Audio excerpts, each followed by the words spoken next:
looked like he was going to really be able to amount to something, but meregali answered nicely. So not sure how the judges are going to see that one. I'd have to go back and watch it again myself. Dude, this was a big...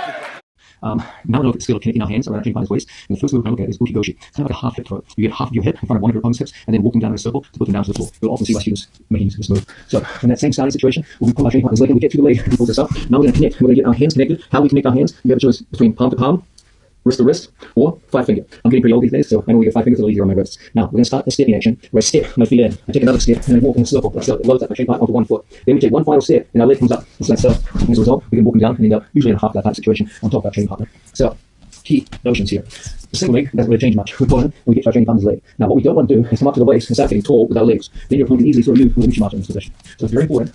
So when we first make contact, we stay down in that athletic stance, and we step our knee in front of his knee to kill his Uchimata leg. So we stack him up so it gets weight onto his toes. And then we start that action of stepping and walking the circle. Until from here, we can place him straight down to the floor. Same from another angle. So anytime we go through our training partner and try to get leg around and come, we get a good lock inside our training partner's leg and start the action of walking that circle. Once we feel the last steps in place and all the weight on the outside of our training partner's foot, that's when we step our leg in, take one last big step, put that right on top of our training partner, crunching him down, usually in a half guard type situation.